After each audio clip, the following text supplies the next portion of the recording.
بسم الله الرحمن الرحیم. السلام علیکم و رحمت الله و برکاته. بینندگان عزیز و گرامی، خوشحالم که در خدمت شما از یکی دیگر از برنامه‌های بازخوانی ادیان قرار گرفتم. امیدوارم در هر جای هستید در پناه الله متعال سبحانه و تعالی باشید و الله متعال همه من و شما را در حفظ و پناه خود داشته باشه. دوستان عزیز و بزرگوارم، اگر در جریان باشید و هستید ان شاء الله، در برنامه گذشته پیرامون برخی از مباحثی که عوامل و اسباب دین ستیزی بود صحبت کردیم و گفتیم که طبیعت انسان سالم و انسانی که طبیعتش خدشه‌دار نشده باشه، طبیعت او تقاضا میکنه که صاحب دین باشه. اما مادامی که این طبیعت خدشه‌دار میشه و این طبیعت دارای مشاکل میشه و مشکلات برمیداره و ویروس های باعث میشه که این طبیعت مختل بشه، با عرض تأسف سرانجام به دینگریزی و بعد از آن مرحله بعدی و خطیر مرحله دین ستیزی رو میاره. و برخی از اسباب را به خدمت شما عزیزان عرض کردم و بیان کردم که چی اسباب باعث میشه که یک فرد دیندار به طرف بیدینی حرکت بکنه و به طرف بیدینی بروه. از جمله آنچه که بنده عرض کردم به خدمت شما بینندگان عزیز و گرامی، قضیه غفلت و جهل و دوری از دین در برخی از جوانان بود. چون بیشتر طرف صحبتم به جوانان، چون فتنه‌ای که امروز به پا شده بیشتر جوانان را مورد هدف قرار میده، لذا به خاطر این من تاکید میکنم روی قضیه جوانان عزیز و برادران جوانم و خواهران جوانم، و بیشتر دشمن روی اینها ترکیز داره تا اینکه بتونه اینها را از خط خارج بکنه، چون آینده جهان به دست اینهاست. گفتیم که قضیه جهل، غفلت و دوری از دین و عدم توجه به مسائل دینی و از خود یک سری فروعات و شاخه های داشت که به خدمت شما عرض کردم و اشاراتی به آنها داشتیم، و همچنین قضیه عدم تطابق میان عمل و گفتار مدعیان دین. گفتیم که برخی از کسانی که ادعای دینداری میکنن و ادعای دین میکنن، با عرض تأسف کارشان به جای میرسه که گفتارشان یک چیز هست ولی کردارشان و اعمالشان چیز دیگریه، و از طرف دیگر عمل دیگر و عامل دیگر و سبب دیگری که باعث میشه برخی ها دین ستیز بشن. قضیه تهاجم های سازمان یافته دشمنه، تهاجم سازمان یافته دشمن از نظر فکری و از نظر فرهنگی، که این هم کوتاه در موردش صحبت کردیم و ارجاع دادیم به برنامه سراب شبهات. قضیه دیگری که در اینجا دوستان عزیزم، برادران و خواهران بزرگوارم مطرح میشه، قضیه اینه که انسان طبیعتاً گرایش به طرف خارج شدن از قید و بند و آزادی داره. طبیعت انسان، یعنی طبیعت انسان این گونه هست، و یکی از اسبابی که باعث میشه یک فرد دین ستیز بشه اینه که دین در برخی از موارد او را مقید میسازه. دین میاد یک سری قید و قیود میگذاره و این آدم نمیخواد که این قید و قیود در او باشه. این قید و قیود نمیخواد در او باشه. در سه موضوع قبلی که ما عرض کردیم دوستان عزیزم، در حقیقت ارتباط میگرفت به اجتماع، یعنی مسائلی که عمومی بود، ولی حالا آنچه که عرض میکنیم در وجود خود یک انسان هست. قضیه تمایل انسان و گرایش طبیعت انسان به طرف خارج شدن از دایره قید و بند و یا آزادی بدون قید و شرط. به خاطر اینه که دموکراسی ساخته شده برای دین ستیزی.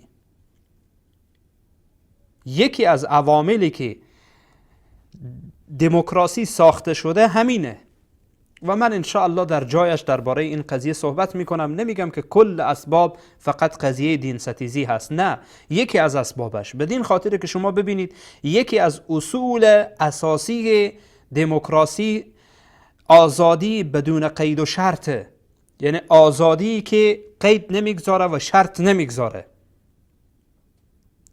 و تفسیری از آزادی میشه که آزادی آنچه که طبیعت انسانها در یک جامعه آن را دوست داشته باشه و تمایل داشته باشه، آزادن که آن کار را انجام بدن، اگرچه برخلاف طبیعت و سرشت بشری و انسانی اونها باشه.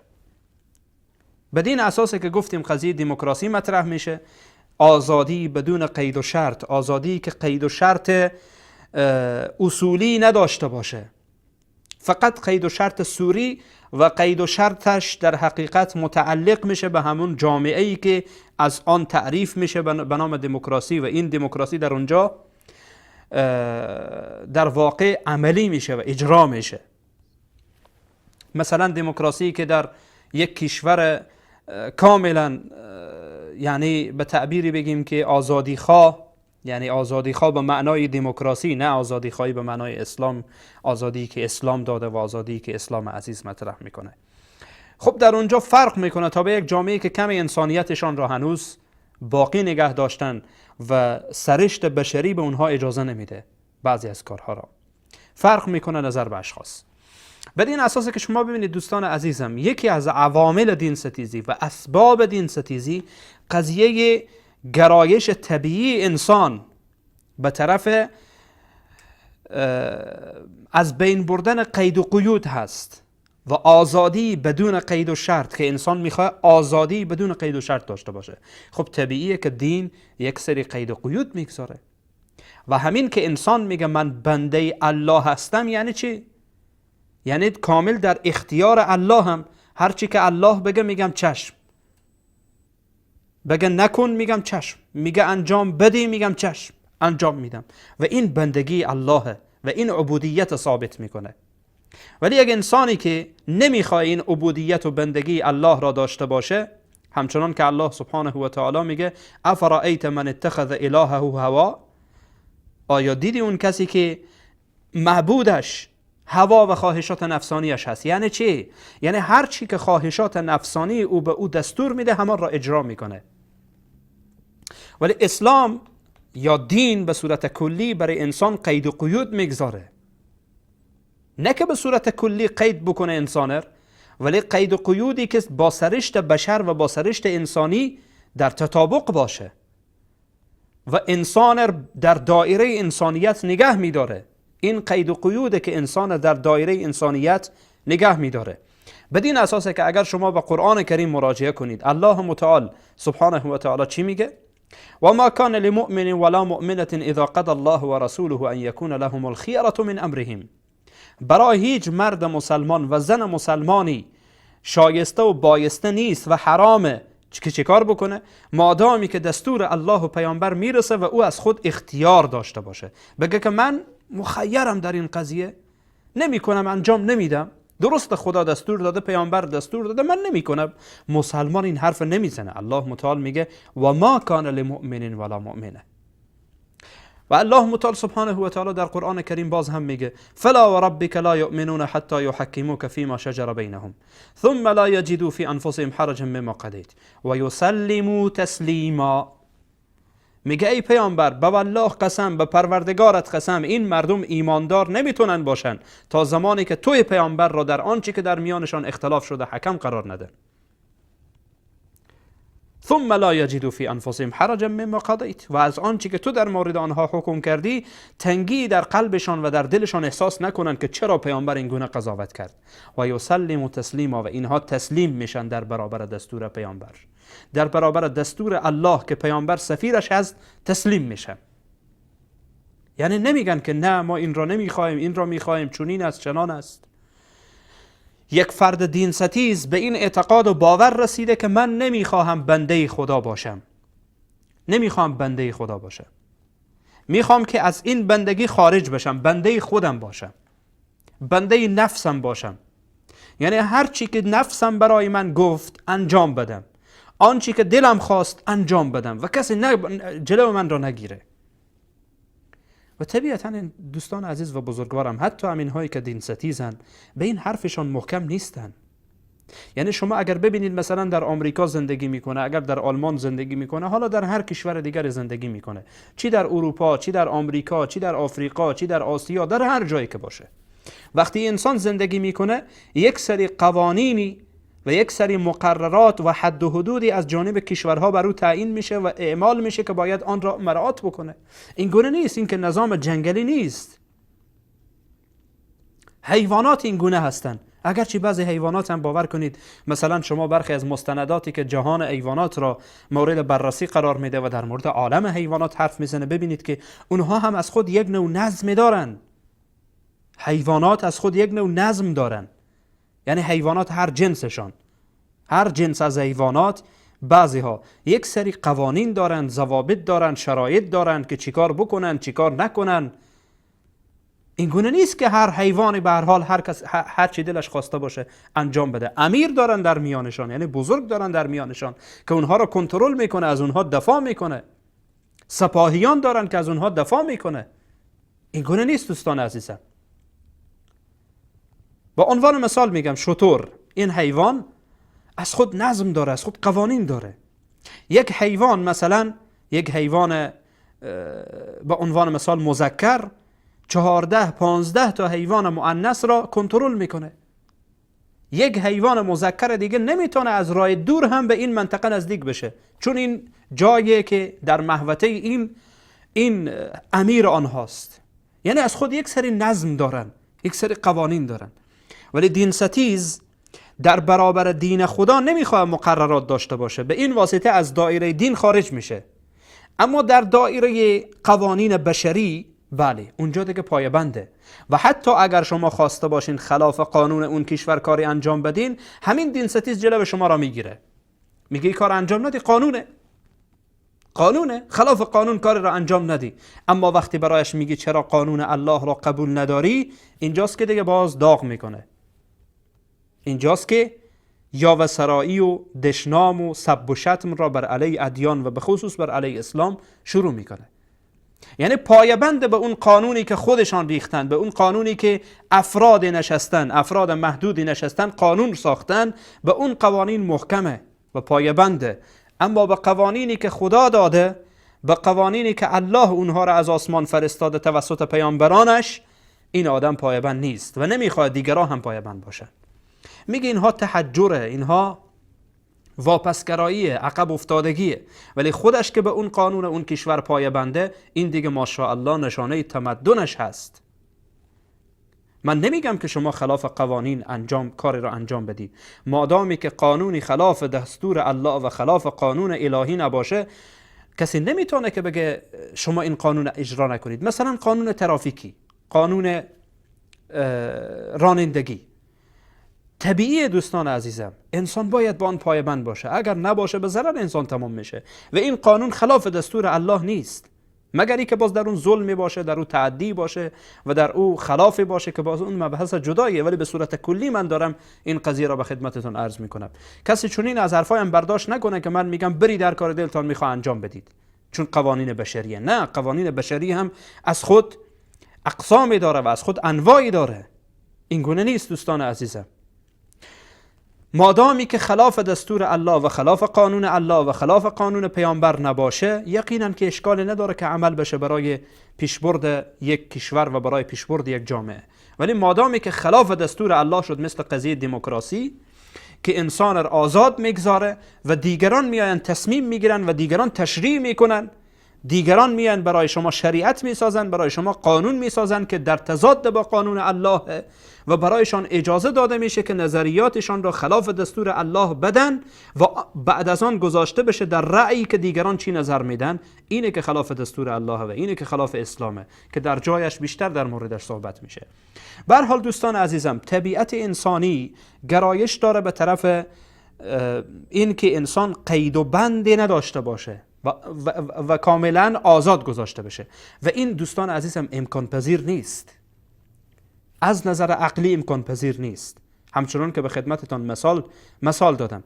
مثلا یک فردی که روانی باشه، یک فردی که مشکل عقلی داشته باشه، یعنی در عقلش کوتاهی باشه، در عقلش تقصیر باشه، شاید مثلا در یک کشوری بره به قوانین توجه نکنه، قوانین را اصلا توجه نداشته باشه. ولی یک انسان عاقل مثلا در همه کشورها هر کس که به قوانین پایبند باشه میگن این انسان با فرهنگه، این انسان تحصیل کرده و این انسان دارای هوشه، دارای عقله. ولی انسانی که به قوانین پایبند نیست، نه به قوانین ترافیکی، نه به قوانین شهری، نه به قوانین کشورش، نه به هیچ چی پایبند نیست، یک آدم کاملا عجیب و غریبه. خب طبیعیه که همون کشور قوانینی که گذاشته به هر حال بر اساس همون قوانین با او برخورد قانونی میکنه. طبیعیه برخورد قانونی میکنه. یعنی چی برخورد قانونی؟ یعنی بر اساس قانون، متخلف از قانون با او برخورد میکنه. طبیعیه. و کسی هم نمیگه که چرا شما قوانین گذاشتید، و کسی هم اعتراض نمیکنه. حتی همین آقای دین ستیز هم و همین خانم و بانوی دین ستیز هم اعتراض نمیکنه، میگه قوانین طبیعیه، باید انسان قوانین داشته باشه. و حتی گفتیم برخی از حیوانات قوانین دارن. اما وقتی در بخش دین میایه و این قید و قیودهایی که الله متعال، ببینید شما دوستان عزیزم، اصل قضیه برمیگرده به اینها که اینها به الله باور ندارن، اینها به خدای باور ندارن که به این سرحد رسیدن. من مسلمان میگم الله مرا خلق کرده، الله مرا آفریده و قوانینی را برای من فرستاده که به اصلاح منه. متوجه شدید؟ به عنوان مثال میگم برایتان دوستان عزیزم، شما ببینید یک داروساز دوا میسازه، یک کاغذ خورد، یک چند خطی مینویسه برای قوانینی که شما چگونه از این استفاده کنید، چی کس حق استفاده داره، ترتیب استفادهش، ترتیب استعمالش نوشته. یک شخص مثلا موتر میسازه، ماشین میسازه، در اون یک کتابچه خردی میگذاره، کتابچه کوچک میگذاره که این قوانینه و تو این موتر را چگونه مثلا و این ماشین را چگونه تو کنترل بکنی، چی زمان مثلا روغنش را عوض بکنی، چی زمان چیکار بکنی، دروازه‌اش چگونه استعمال بشه. از همه جوانب این ماشین صحبت میکنه. و به همین ترتیب شما کامپیوتر اگر دارید، از کامپیوترتان اینگونه است، موبایل میخرید، داخل موبایلتان میبینید دوستان عزیزم یک ورقه برای تعریف این موبایل و برای طریقه استعمالش، طریقه استفادهش، طریقه روشن کردنش، طریقه که چگونه آن را چارج بکنی، چگونه موبایلت را استفاده بکنی، همه چیزها نوشته. این طبیعیه. الله مرا آفریده، برای من قانون فرستاده و این قانون من را معرفی میکنه، برای من میگه که تو انسان چگونه آفریده شدی و وظیفه تو چیه. و این هم قید و قیود. مثلا میگم برایتان دوستان عزیزم، بعضی ها میگن قید و قیود، چرا اینقدر قید و قیود میگید؟ چرا میگید اینقدر قید و قیود؟ دوستان عزیزم، یک موبایل شما دارید، صفحه موبایلتان را محکم میپوشانید، روی یک به هر حال یک استیکر میزنید روی صفحه موبایلتان تا نشکنه، محافظت میکنید از آن. این یک قیده که شما روی صفحهش گذاشتید. چرا این قید را میگذارید روی صفحهش؟ نگذارید، بگذارید همینجوری خراب بشه. خب طبیعیه یک انسان عاقل این حرف نمیزنه. طبیعیه یک انسان عاقل این حرف رو نمیزنه. مثلا شما موتر یا ماشینتان را محافظت میکنید، درسته؟ محافظت میکنید. این محافظت شما به معنای این نیست که شما به هر حال این محافظت شما به معنای این باشه که شما عاقل نیستید، بلکه این نشانه عقلانیت شماست. نشانه عقلانیت شماست. و به همین ترتیب دوستان عزیزم، وقتی در یک شی قید گذاشته میشه، قیود گذاشته میشه، به معنای این است که به هر حال این در محافظت باقی بمانه و درست استفاده بشه و بمانه. الله متعال سبحانه و تعالی انسان آفریده، برایش قید و قیود گذاشته، اینجا برو، اینجا نرو، این کار بکن، این کار نکن. و این طبیعت انسانه که باید انسان عاقل و انسان هوشیار این را میپذیره. ولی اگه انسان آقای دین ستیز، بانوی دین ستیز این عقلانیت نداره و یا اگر داره این عقلانیتش یک بام و دو هواست، یعنی در یک مسئله میپذیره، میگه که انسان باید پایبند قانون باشه، انسان باید مقررات داشته باشه، انسان باید حد و حدودی داشته باشه. این گونه نیست که انسان آفریده شده خلاص آزاد باشه، هر کار که دلش میخواد انجام بده. خب حرفم اینجا بود دوستان عزیزم. ببینید شما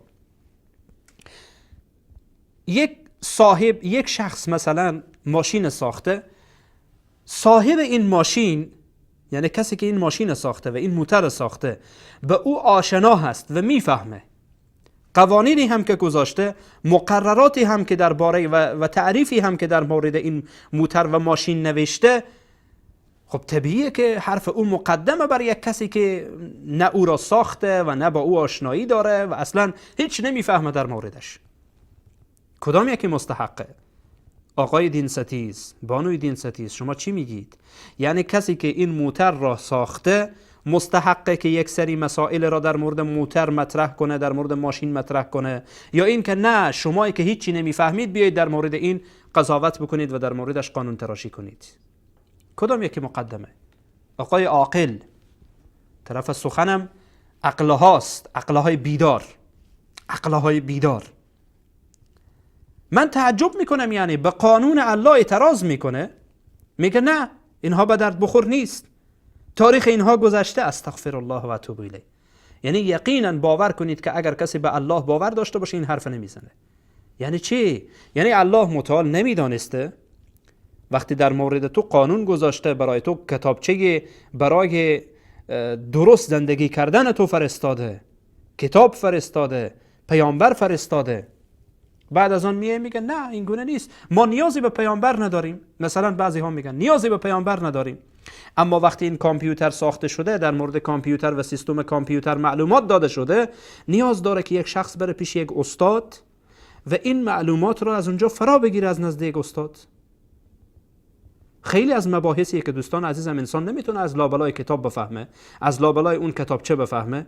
تجربه چیز دیگریه و اون خودش بهتر میفهمه، اون کسی که این را ساخته و اون کسی که این کتاب را نوشته و کسان زیر دست او یاد گرفتن خیلی راحت میتونن برای دیگران یاد بدن و برای دیگران تعلیم بدن.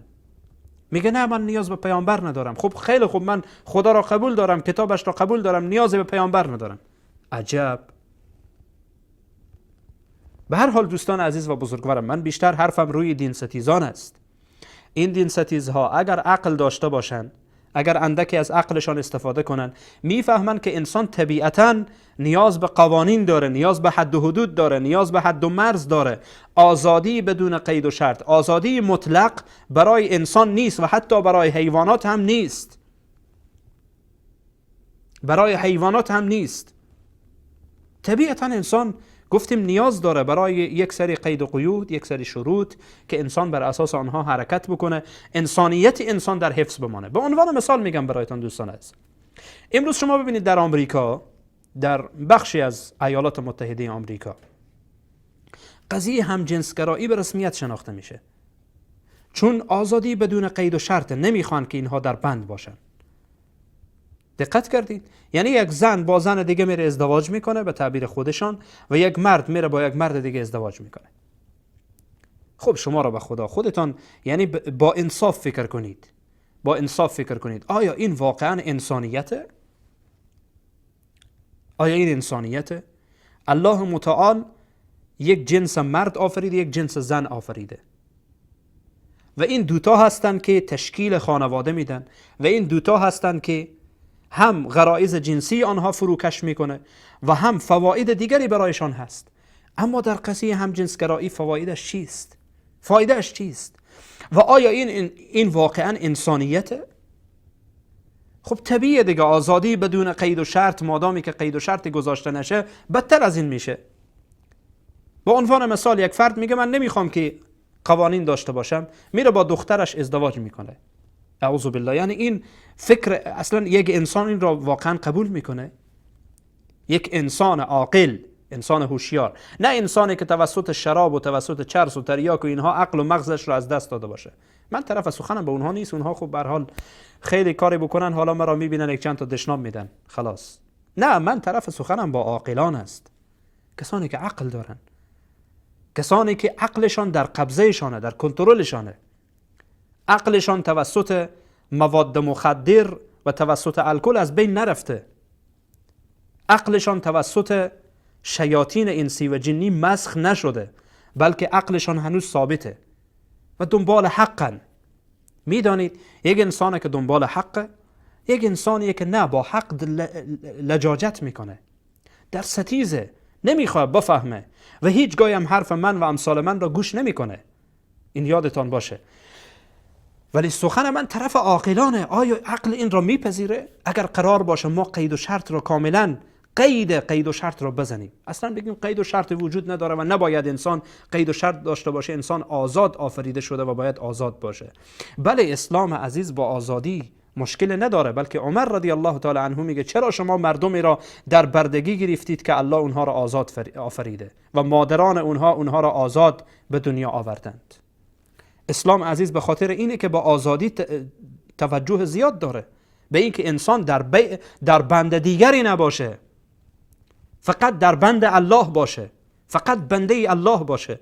بدین اساسه که شما ببینید درسته که اسلام از یک جهت آمده نظام بردگی را به رسمیت شناخته، چون ضرورت جامعه همان زمان بوده و شاید در آینده این ضرورت احساس بشه و این ضرورت پیدا بشه. ولی اسلام عزیز به صورت کلی شما میدانید که احکام را به صورت تدریجی بیان میکنه. غالبا احکام را به صورت تدریجی بیان میکنه. قضیه از یک طرف اسلام عزیز میای قضیه بردگی را نظام بردگی را به رسمیت میشناسه، چون این شایع بوده. این گونه نبوده که اسلام بیا این قانون را بگذاره که شما برده بگیرید. این یک تلبیسه که متاسفانه دشمنان اسلام میکنن. فکر میکنن که اسلام آمده گفته برید برده بگیرید. نه، اسلام آمده این نظامی که شایع بوده، این نظامی که مثل خوردن آب و غذا بوده، غیر ممکن بوده که اسلام اون رو در جا لغو بکنه. از یک طرف اسلام میه این قضیه را، چون اسلام عزیز دوستان عزیزم دینی نیست که این یادتان باشه همیشه یک شیء که اسلام حرام میکنه با آن بدیل میده. یک چیزی میگه نه، باز بدیلی با آن ذکر میکنه. مثلا در این قضیه از یک طرف اسلام عزیز میایه قضیه بردگی را به رسمیت میشناسه، از طرف دیگه مسلمانها را تشویق میکنه برای آزاد کردن بردگان، بلکه گاهی دستور میده برای آزاد کردن برده. مثلا میگه اگر کسی کفاره قسمش را شکستان، کفاره یمین منعقده، میگه یک برده آزاد بکنه، کفاره قتل برده آزاد بکنه، کفاره زهار برده آزاد بکنه و خیلی دیگه از مسائلی که شما در کفارات میبینید. اسلام عزیز تشویق میکنه به آزاد کردن برده و حتی احادیث صریحی درباره آزاد کردن بردگان میآید که پیامبر اسلام صلی الله علیه و سلم ما را تشویق میکنن که شما بردگان را آزاد کنید و خود پیامبر و صحابه پیامبر پیش قدم بودن در این کار، کوشش میکردن که افراد در بند دیگران نباشن، اونها را آزاد بکنن، حتی پول میدادن برای اینکه فلانی را آزاد بکنه. و حتی شما ببینید در قضیه زکات از کسانی که مستحقین زکاتن ذکر میشه کسی که به هر حال خودش میخواد خودش را آزاد بکنه، اشکال نداره که کسی برایش زکات بده، تا ای که او میخواد مکاتب مثلا میخواد که خودش را آزاد بکنه، با صاحبش و بادارش صحبت میکنه و شخص میتونه به او زکات بده که اون پول به بادارش بپردازه و خودش را آزاد کنه، نفسش را آزاد بکنه. پس دوستان عزیز و بزرگوارم، اسلام عزیز از یک طرف میه قضیه را مثلا به رسمیت میشناسه، از طرف دیگر میبینین که تشویق میکنه و به همین واسطه که اگر شما در تاریخ اسلام نگاه بکنین، اسلام یکی از عواملی بود که و اسبابی بود که آهسته آهسته قضیه بردگی و نظام بردگی را از بین برد به خاطر این تشویق هایی که میکرد که باید آزاد بشه، مردم آزاد باشن. اما وقتی که در باب الله میایه، بله انسان بنده الله و باید در بند الله باشه و آن چی را که الله قوانینی فرستاده باید با آن پایبند باشه و این در واقع بردگی نیست، بلکه اوج افتخاره که انسان به خالق خود و به رازق خود و کسی که او را پدید آورده و کسی که او را به وجود آورده به قوانین او پایبند باشه، زیرا او قانونی را نمی سازه که به ضرر او تمام بشه. مثلی که برایتان مثال دادم، یک شخصی که موتر می سازه، ماشین می سازه، قوانینی را مطرح میکنه برای اینکه تویی که میخوای فردا از این ماشین استفاده بکنی درست استفاده کنی، زیرا او میفهمه او این ماشین را ساخته، نکات ضعفش را هم میدانه، نکات مثبتش را هم میدانه. الله نکات ضعف من انسان را میدانه و نکات مثبت من را هم میدانه. بنابراین الله متعال برای من یک سری قوانین، یک سری حد و حدود، یک سری مرزها تعیین کرده تا این که من انسانیتم در من باقی بمانه، از دایره انسانیت خارج نشم، از دایره آنچه که الله میخواهه خارج نشم. بدین اساسه که دوستان عزیزم انسان نیاز داره این که یک دین ستیز، یک شخص دینگریز میشه، بعد دین ستیز میشه به بهانه این که دین برای من قید و قیود مطرح میکنه، از این قید فارغ میشه میره در قید دیگری. یعنی از قید الله خودش را خارج میکنه میره در قید بندگان، خار میشه، ذلیل میشه، بیچاره میشه، بدبخت میشه. الله هدایتش بکنه. چی بگم برایش؟ اگر از عقلش استفاده میکرد این گونه نمیشد. خب به هر صورت دوستان عزیز و بزرگوارم این قضیه خیلی مهم بود، خواستم که بیشتر برایتان توضیح بدم و مثال بدم تا اینکه از آن بیشتر به هر حال جلب توجه بشه. دوستان عزیز و بزرگوارم اجازه بدید که یک میان برنامه ببینیم، بعد از میان برنامه دوباره برمیگردیم ان شاء الله یکی دیگه از عوامل و اسباب دین ستیزی را به خدمت شما عرض خواهم کرد. میان برنامه میبینیم و برمیگردیم.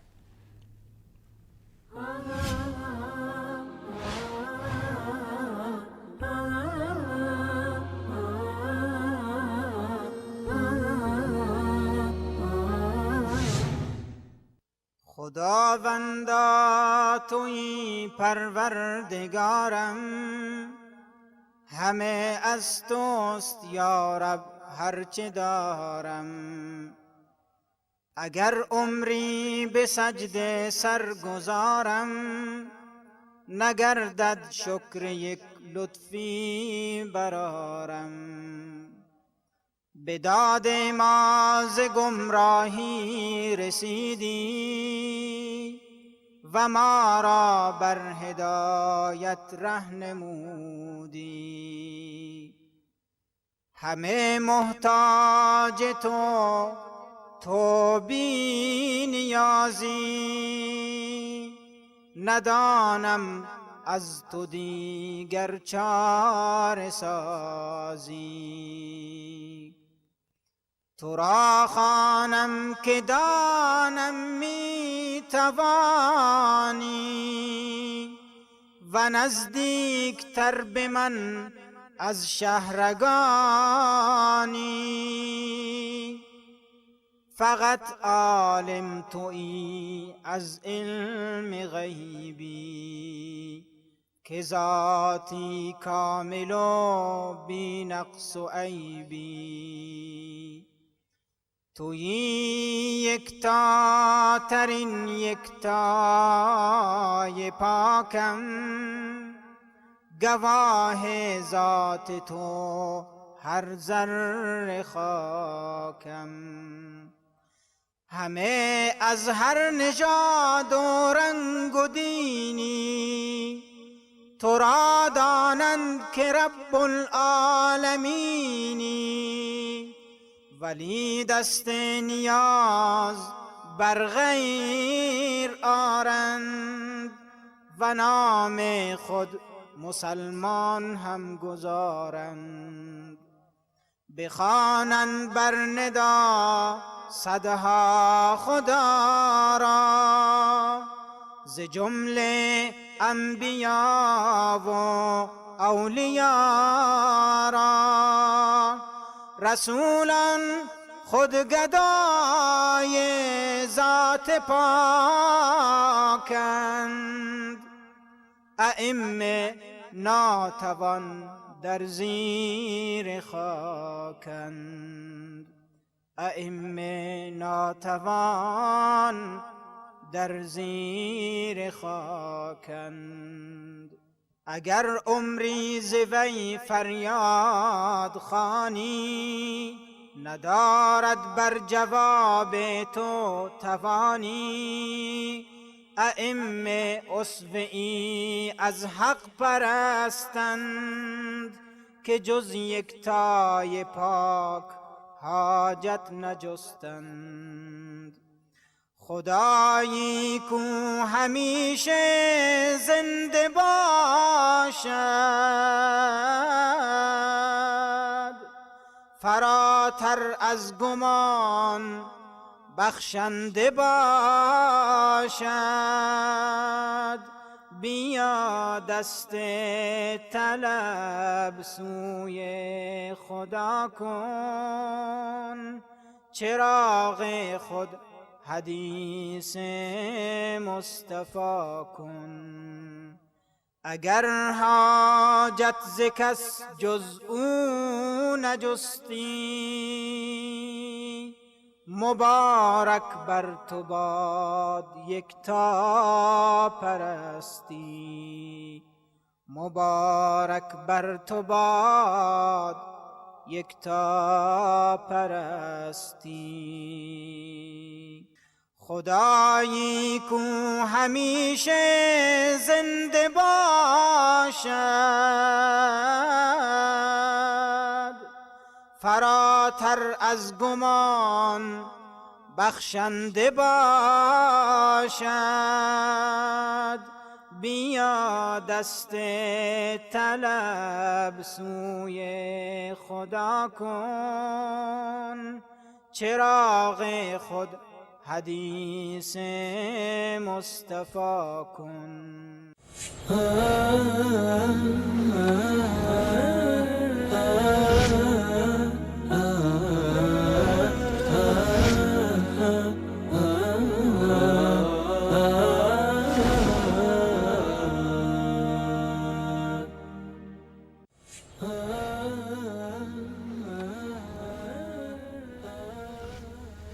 با عرض سلام مجدد به خدمت شما بینندگان عزیز و گرامی، در خدمت شما هستم از یکی دیگر از بخش دیگری از بخش دوم برنامه بازخوانی ادیان.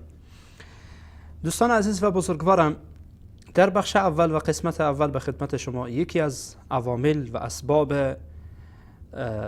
دین ستیزی را صحبت کردم و آن عبارت از اینه که گرایش طبیعی انسان به طرف آزادی هست و ما گفتیم که انسان نیاز داره که در جای آزاد باشه و در قید باشه و الا اینکه باز فرق انسان و فرق برخی از حیوانات هم نمیشه.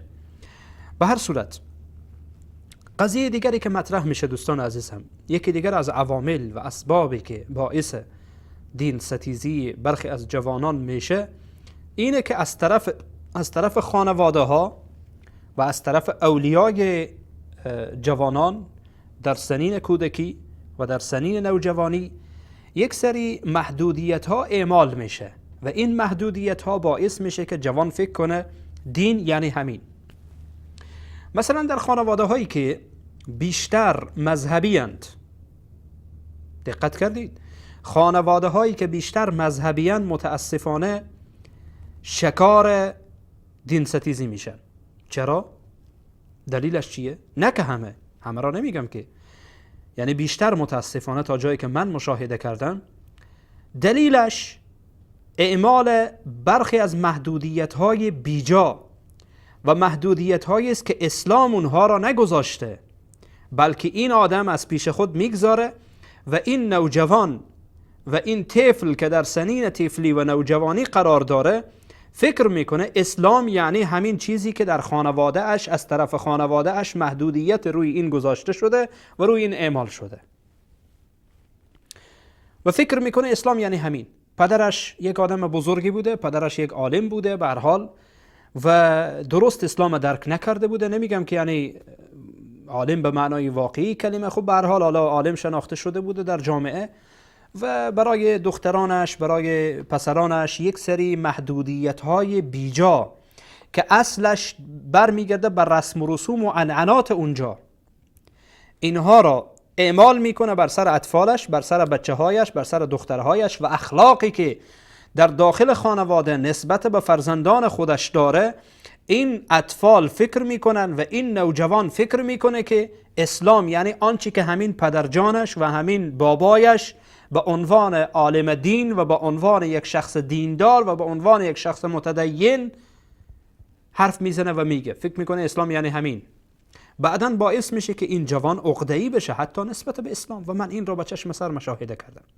یادم است یک جوانی خیلی پدرش بر او سخت میگرفت روی مسائل دینی، خیلی سخت میگرفت، نه که سختگیری درست باشه، یعنی سختگیری که برگرفته از قرآن و سنت باشه، سختگیری که برگرفته از اسلام باشه. نه، قید و قیودهای بیجا، قید و قیودهای خلاف شرع، قید و قیودهای خلاف اسلام، که این باعث شد وقتی این نوجوان به جوانی رسید حالا یک دین ستیز شده، دین ستیز شده، عقده‌ای شده نسبت به اسلام، عقده‌ای شده نسبت به متدینین، عقده‌ای شده نسبت به علما. فکر میکنه همه علما همین نظر دارن که پدرش داشته، فکر میکنه همه متدینین همین نظر را دارن که حالا این پدرجانش داشته و مادرجانش داشته، در حالی که نظر شخصی اونها بوده و اونها متأثر از رسم و رسوم و عنعنات و کلتور و فرهنگ یک جامعه شده بودن، زیر تأثیر اون رفته بودن. به عنوان مثال میگم دوستان عزیزم، چند مسئله رو من به خدمتتان عرض میکنم، اگرچه مسائل فقهیه و مرتبط به من نمیشه، ولی به هر حال میخوام برای وضاحت موضوع این قضیه را بیشتر متوجه بشید. اسلام عزیز آمده برای دختر، به عنوان مثال برای دختر یک سری مسائل را مطرح کرده و یک سری حق و حقوقی را گذاشته که واقعا در هیچ دین دیگری وجود نداره، در هیچ فکر و اندیشه دیگری وجود نداره.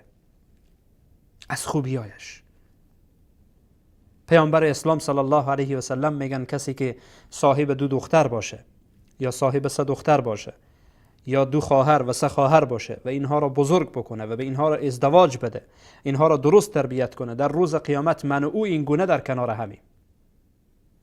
این جایگاه دختره، جایگاه خواهره در اسلام. ولی متاسفانه وقتی در یک جای، در یک خانواده متدینی همان جاهلیت قبل از اسلام وجود داشته باشه که به دختر با یک دید بسیار بد نگاه بکنن، تا جایی که مثل جاهلیت قبل از اسلام که الله متعال میگه و اذا بشر احدهم بالانثى ظل وجهه مسودا وهو كظيم، وقتی برایش گفته میشد که تو صاحب دختر شدی عصبانی میشد، رنگش سیاه میشد، عصبانی میشد، خشمگین میشد که چرا من صاحب دختر شدم. متاسفانه همین حالت در میان برخی از خانواده هایی که به اصطلاح خودشان را متدین میگن وجود داره. یعنی به دختر به یک دید بسیار بد نگاه میکنن، در حالی که گفتیم فضیلت دختردار شدن خیلی بیشتر از فضیلت پسردار شدن است.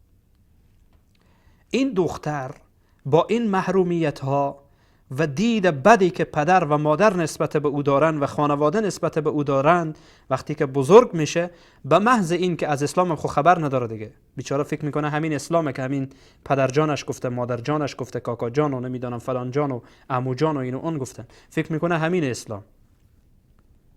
و جامعهش هم که متاسفانه متعفن شده از این دیدگاه جاهلی قبل از اسلام، با عرض تاسف متاثر شده و متعفن شده، پره. بعد این که بزرگ میشه خدا نکنه که یک کلامی از یک شبکه‌ای بشنوه که زنها باید این گونه باشن، زنها باید این گونه باشن، میگه آفرین، رای حقیقت همینه که حق و حقوق من را میده دست من، و سرانجام میره دین ستیز میشه، دین گریز میشه، بعد دین ستیز میشه، شروع میکنه بر علیه اسلام. یعنی خودم با برخی از خواهران صحبت کردم، وقتی از من سوال میکنه در مورد اسلام که اسلام چرا این گونه کرده، اسلام چرا این گونه کرده، اسلام این گونه کرده، من میگم اولین حرفم اینه که میگن خواهرم از اون عنعنات و فرهنگ و کلتوری که داخل خانواده‌ات بوده یک بار بیا بیرون. بعد که آمدی بیرون بیا که آیات قرآن و احادیث پیامبر را برای تو بخوانم. غیر از این چیزی که در داخل خانواده تو وجود داره و برای تو به یک دید بد نگاه میکنن، این اسلام نیست. این اسلام نیست. این مرحله اول. مرحله دوم میرسه بحث ازدواج این دختر. بحث ازدواج این دختر بیچاره نه برایش اجازه داده میشه. هر کس که دلش خواست، به هر کس که دلش خواست به هر حال این دختر را میده، پدرش، مادرش، خانوادهش، 100 نفر اختیاردار داره و هر کسی را که خواسته باشن میدن دستش، مثل یک مال او را میفروشن سر بازار و به هر حال یک مقدار انگفت پولی هم میگیرن به عنوان شیربه ها و به عنوان مهریه و نمیدونم به عنوان چی و این دختر بیچاره خودش را خار و ذلیل متاسفانه حس میکنه. فکر میکنه یک مالی بوده و یک بار سنگینی بوده که از دوش پدر باید انداخته بشه به دوش یک نفر دیگر، در حالی که اسلام عزیز برای دختر حق اختیار داده، حق خیار داده.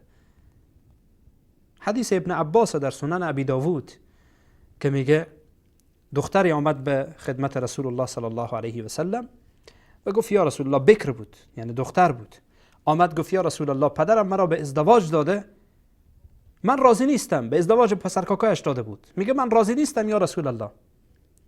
پیامبر اکرم صلی الله علیه و سلم پدرش را میخواند و برایش میگن تو اجازه نداری که دخترت را جبر بکنی، بگی و او را جبر بکنی که تو باید با فلانی ازدواج بکنی. در حدیث این گونه میگه که فخیرها النبی صلی الله علیه و سلم، پیامبر صلی الله علیه و سلم برایش اختیار دادن، اختیار انتخاب. ولی متاسفانه در برخی از خانواده هایی که ادعای تدین میکنن به دین پایبند نیستن و دین را نمیدانن، به سر دخترشان فشار میارن که تو باید این را بمیری و زنده بمانی، باید با این ازدواج بکنی.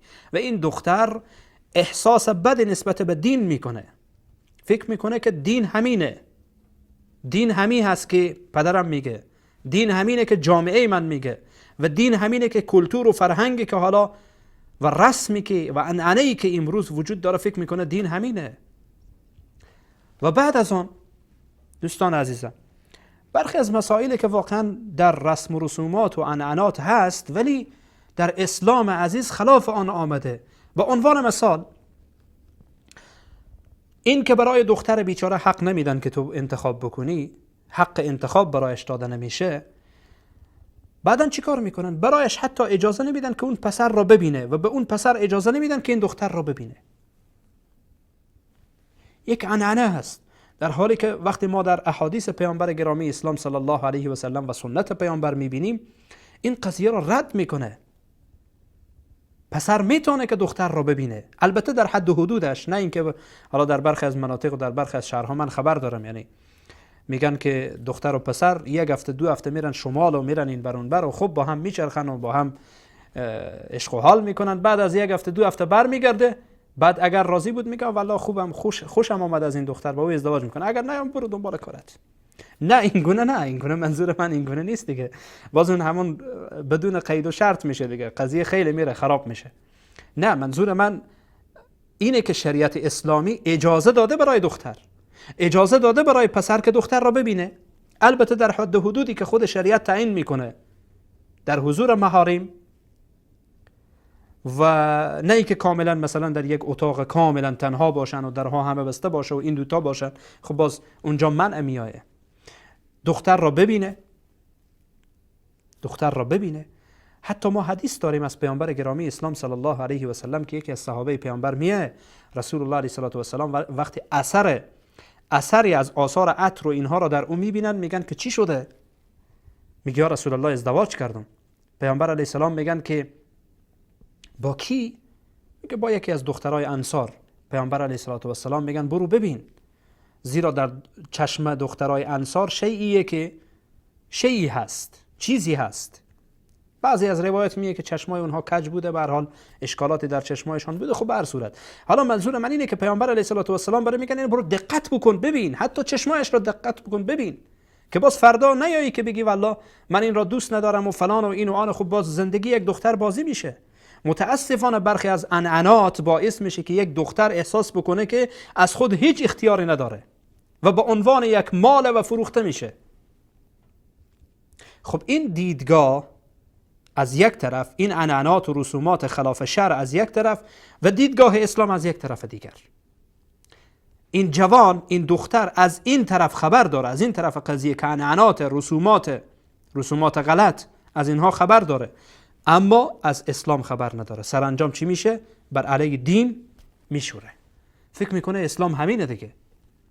و با عرض تأسف برخی از کسانی که نسبت داده میشن به دین و به عنوان دانشمندان دینی مطرح میشن، اینها هم نکاح به زور که اصلا دختر خبر نیست را میرن میبندن، در حالی که خبر دارن.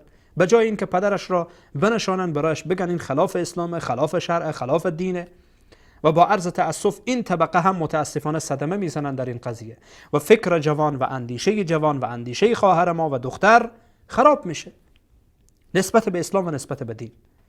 و به همین ترتیب دوستان عزیزم در مورد پسرها هم این گونه است.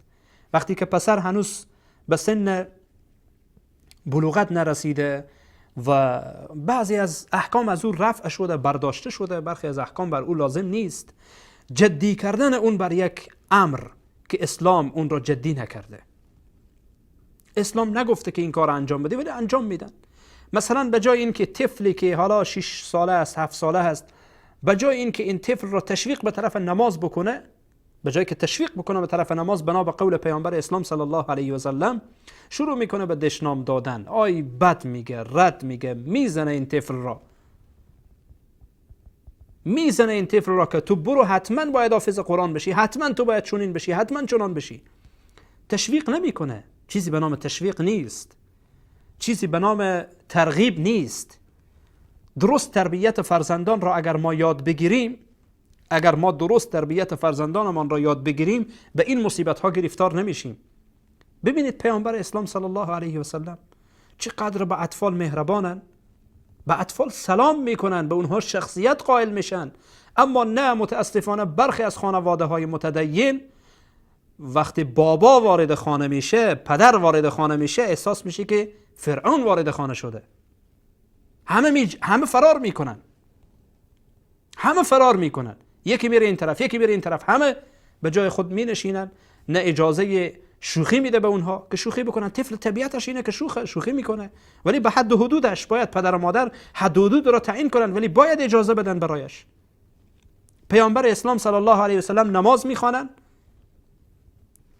اون نواسه پیامبر صلی الله علیه و سلم، دختر زینب رضی الله تعالی عنها، میای بالای شانه های پیامبر صلی الله علیه و سلم بالا میشه و پیامبر علیه و سلام سجده ایشان را چنان طولانی میکنن تا اینکه این طفل پایین میشه، یعنی اجازه میدن برایش. پیامبر اسلام صلی الله علیه و سلم روی منبرن، حسنین رضی الله عنهما سیدا شباب اهل جنه، وارد مسجد میشن، پیامبر از منبر پایین میشن، اونها را میگیرن. این گونه است، این روش پیامبره. اما برخی از متدینین ما بیاید ببینید که چیکار میکنن. در محضر پیامبر صلی الله علیه و سلم رسول الله روی یک طفل را میبوسند، روی نواسهشان را. یک صحابی میگه یا رسول الله شما هم میبوسید؟ پیامبر علیه و سلام میگه تو این کار رو نمیکنی؟ میگه 10 سال میشه که من اصلا این کارو نکردم. پیامبر علیه و سلام میگن که رحم کنید با آنهایی که در روی زمینند تا اللهی که در آسمان هاست بر شما رحم بکنه. و این انسان را سنگدل میدانن، میگن تو سنگدلی، دلت نیاز به معالجه داره، تو باید مهربان باشی به اطفال. ولی متاسفانه میبینیم که برخی از متدینین ما به جای این که تشویق بکنن اطفالشان را به طرف دین، اونها را دین زده میکنن، دین گریز میکنن، دین ستیز میکنن. و روابطی که خود جناب آقا داخل خانواده داره دیگه کاملا مشخصه، با همسرش، با فرزندانش، با دخترش، با پسرش، با اقوامش. دهانش ماشاءالله گل میباره، ماشاءالله، این را از روی طعنه میگم، دهانش گل میباره و نه پایبندی به دین داره نه چیزی. فقط اون فرزند احساس میکنه که دین یک وسیله است و وقتی بزرگ میشه دین ستیزه، ولی از دین سوء استفاده میکنه و بر علیه دین میشوره و شورش میکنه بر علیه دین.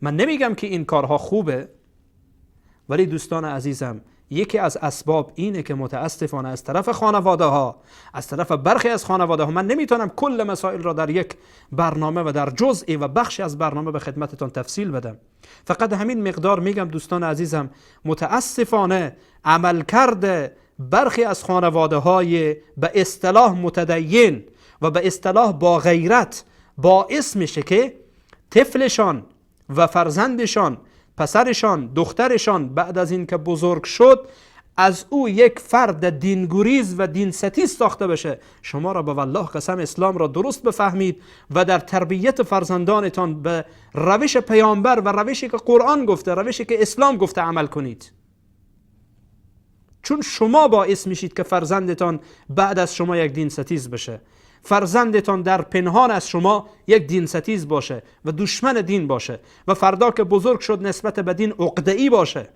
و فکر کنه که آنچه شما انجام دادید همین دین بوده. به هر حال دوستان عزیز و بزرگوارم، این مبحث را می‌بندیم. اجازه بدید که میان برنامه را ببینیم. بعد از میان برنامه دوست دارم که مشارکت های عزیزان هم با ما باشه، اگرچه برخی دیگه از عوامل هم هست ان شاء الله، اگر الله متعال به ما توفیق بده، چون این مبحث به نظر من خیلی مهمه. یکی از مباحث بسیار مهمه که ما این عوامل را واکاوی بکنیم، این عوامل را در واقع بشکافیم و بعد از آن مورد بررسی قرار بدیم و راه علاج را بگیم. من در ضمن حرفم راه علاج را میگم دوستان عزیزم. اینها راه علاج، ما باید درست آنها را متوجه باشیم، چون جامعه و برخی از جوانان ما که از دین دور شدن متاسفانه به طرف دین ستیزی در حرکتند که نیازه ما این قضیه را متوجه باشیم و دقت بکنیم و این عوامل را انجام ندیم. نشه که خدای نخواسته ما باعث بشیم که یک کس دین ستیز بشه، فرزند ما که فردا برای ما دعای خیر بکنه، که از جمله اعمالی که هیچ وقت قطع نمیشه. دعای فرزند صالح در حق پدر و مادرش هیچ وقت قطع نمیشه. حتی پدر و مادرش بمیرن این دعا در حسناتشان حساب میشه. پس دوستان عزیزم، نکنید که خدای نخواسته این فرزندانتان باعث خرابی و بربادیتان در این دنیا و در آخرت بشن. در تربیت فرزندانتان متوجه باشید و اسلام را بفهمید و اسلام را به معنای واقعی کلمه در زندگیتان و در خانواده هایتان اجرا بکنید که اونها از شما اسلام دوستی را یاد بگیرن، نه اسلام ستیزی را. به هر حال دوستان عزیز و بزرگوارم، یک میان برنامه میبینیم. بعد از میان برنامه دوباره برمیگردیم ان شاء الله در خدمت شما عزیزان خواهیم.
با عرض سلام مجدد به خدمت شما بینندگان عزیز و گرامی. قبل از میان برنامه دو تا از عوامل مهم و اساسی دین ستیزی را عرض کردم و به خدمتتان بیان شد دوستان عزیزم. حالا در خدمت شما هستم از ادامه برنامه بازخوانی ادیان با این موضوعیت عوامل دین ستیزی. حالا شماره زیرنویس میشه و عزیزان میتونن که با این شماره‌ای که زیرنویس خواهد شد تماس بگیرن و سوالاتشان را مطرح بسازن. شماره زیرنویس شد، با این شماره عزیزان میتونن که در تماس بشن و سوالاتشان را مطرح بسازن پیرامون آنچه که بنده صحبت کردم، و یا اگر دوستان روی حرفایی که من گفتم به هر حال تعلیق داشته باشن، حرفی داشته باشن، ان شاء الله که خواهم شنید و دوستان عزیز و بینندگان عزیز هم صدای شما را خواهند شنید. به هر صورت دوستان عزیز و بزرگوارم، در فیسبوک هم دوستانی ظاهراً مشارکت هایی داشته باشند. من سری بزنم به فیسبوک ببینم که در فیسبوک چی خبره قبل از اینکه تماس بی. البته دوستان عزیزم اون ایمیلی که زیرنویس شد دوستان میتونن که با اون ایمیل هم به هر حال ایمیل هایشان را در طول هفته چی در برنامه سراب شبهات و چی در برنامه بازخوانی ادیان بفرستن و انشاءالله که بنده با آنها پاسخ خواهم داد. حتی در طول حرفایی که بنده در لابلای این دو برنامه میزنم عزیزان میتونن که سوالاتشان را یادداشت بفرمایند و در ایمیل بفرستن. اگر نمیتونن تماس بگیرن انشاءالله که بنده باز در برنامه بعدی با آن خواهم پرداخت و با آنها پاسخ خواهم داد. خب در فیسبوک دوستان عزیزی که اینجا سوال کردن اجازه بدید که من برخی را بخوانم، برخی از پیام ها را. آقای احمد رسولی گفتن که رحمت و برکات الله سبحانه و تعالی بر شما باد. سلامت باشید، بر شما هم همچنین.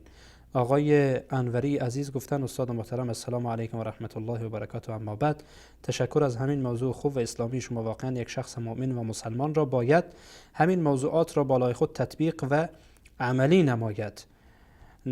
همیشه موفق و کامیاب و صحتمند باشید. سلامت باشید جناب آقای انوری عزیز، جزاکم الله خیرا. تشکر از شما، لطف کردید. بله واقعیت هم همینه که احیانا ما باعث میشیم که دیگران از طرف دین زده بشن و دین را یک به هر حال برای خودشان بد بدانن و عملکرد ما تأثیر بسیار زیادی داره. آقای انصاری، آقای راشد انصاری گفتن که سلام علیکم و رحمت الله و برکاته. علیکم السلام. تشکر از شما برادر بزرگوارم. خب دوستان دیگری که سوالاتی دارن خیلی ببخشید.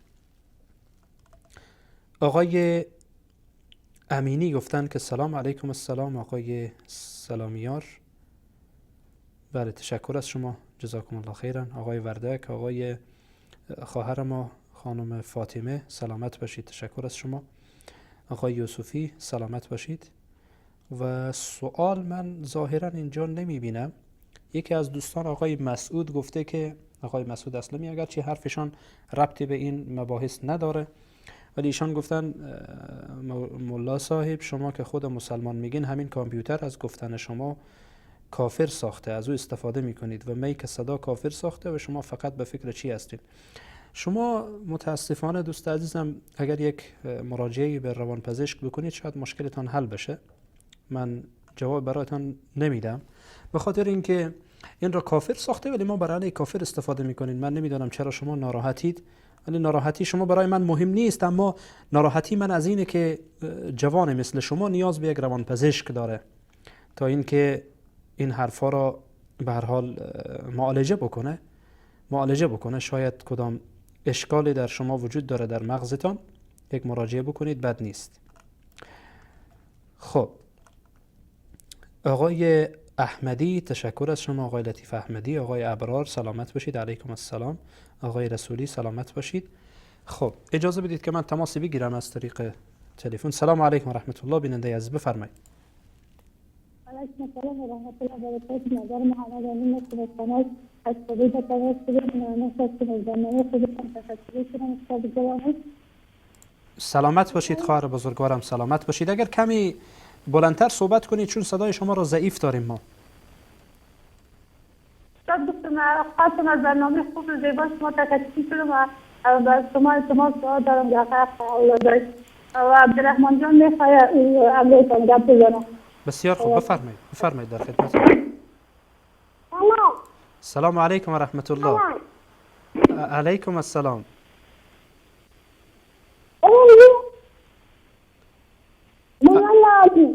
سلامت باشی عبدالرحمن جان کوچولو، سلامت باشی، الله حفظت کنه، سلامت باشی. من صدا رو درست ندارم دوستان عزیز.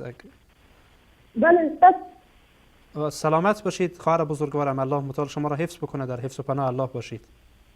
من سنانم و دنیا رو هم سرایتا نکنم. جزاک الله خیر. سلامت باشید، الله حفظتان کنه، جزاکم الله خیرا، سلامت باشید، بارک الله فیکم.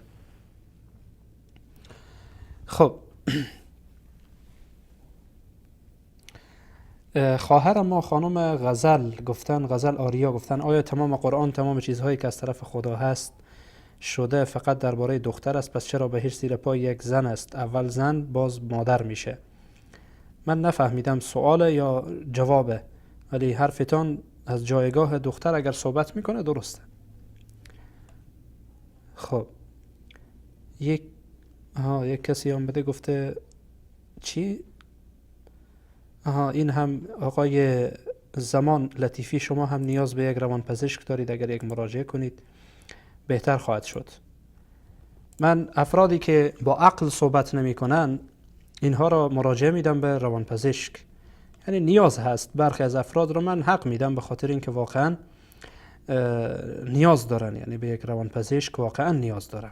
من نه که خدای نخواسته خواسته باشم توهین بکنم، نه، یک حقیقته، برخی ها نیاز دارن به روانپزشک، چون یک حرف بار گفته میشه ولی باز هم تکرار میکنه. نیاز داره که در مغزشان به هر حال یک اشکال وجود داره که انشاءالله این اشکال برداشته میشه بعد از اینکه به یک روانپزشک مراجعه بکنن. خب من یک ببینم که کدام پیام دیگری هم هست در فیسبوک. دوستان عزیز، بله، آقای جلالی سلام کردن، علیکم السلام. آقای امین گفتن که جزاکم الله، واقعا لذت بردم، سپاسگزارم ازتون واسه این صحبت‌های زیبا و پرنور، سلامت باشید، جزاکم الله خیرا. آقای امین عزیز، الله متعال سبحانه و تعالی شما را حفظ بکنه برادر بزرگوارم. و دین همش لذت بخشه به شرط این که ما دین را به معنای واقعی کلمه بفهمیم. دین همش لذت بخشه. دوستان عزیزم، این شماره که زیرنویس عزیزان میتونن که به صورت زنده در تماس بشن. البته من خواهش میکنم که موضوعیت برنامه حفظ بشه اگر عزیزان تماس میگیرن و روی موضوع صحبت بکنن و حرفایشان را مطرح بسازن و اگر تعلیقی هم روی حرفای بنده داشته باشن ان شاء الله که بنده خواهم شنید با سعه صدر، و خواهش میکنم که روی موضوعیت برنامه باشه. اگر خارج باشه خب بر صورت معذرت میخوام از عزیزان. بله، آقای انصاری گفتن بله، یک لحظه به من اجازه بدید دوستان عزیزم. آقای زاهد الله گفتن سلام خوبی، علیکم السلام. آقای وردک گفتن همیشه موفق باشید، سلامت باشید. آقای طاهری گفتن ماشاءالله بسیار عالی است. آقای انصاری دوباره گفتن که حیف وقتتون که به انسان‌ها ضایع میشه.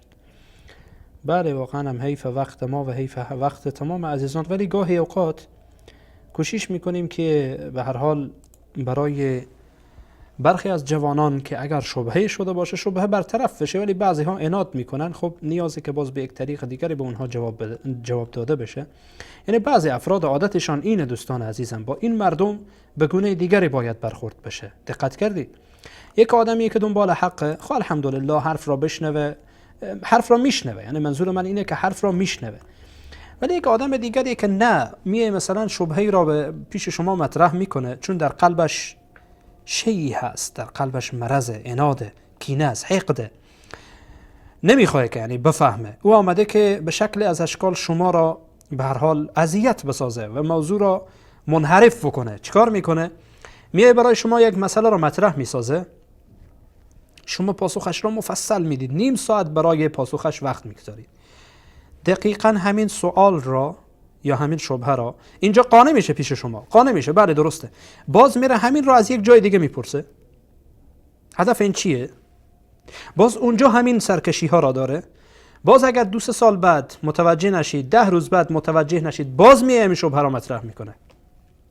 این آدم، خب ما اینها را زیاد دیدیم، شاید برخی از دوستان حقیقتا یعنی برخی مسائل رو نمیفهمن، یعنی من نمیگم که نمیفهمن به این معنا، چون اونها در جایی که ما نشستیم اونها نیستن.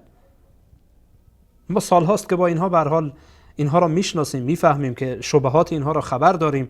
شبهات باور کنید همچون سرابه، با اندک روشنایی همه چیز واضح میشه، ولی اینها نمیخواهند که بفهمن، نمیخواهند که بفهمن و میان قضاوت های بیجا میکنن و میان دشنام میدن. خب من اینها را حقیقتا میگم که ها مشکل روانی دارن و باید به روانپزشک مراجعه بکنن، وگرنه یک انسان هوشیار، یک انسان زیرک و دانا این گونه نیست.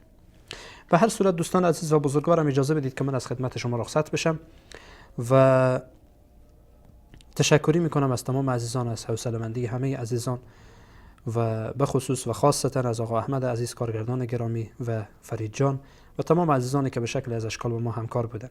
الله متعال در عمر و در وقت همه برکت بده تا برنامه بعد و دیدار بعد که ان شاء الله در خدمت شما قرار خواهم گرفت. همه شما را به الله پاک بی همتا میسپارم. الله متعال یار و مددگار همه من و شما باشه و السلام علیکم و رحمت الله و برکاته.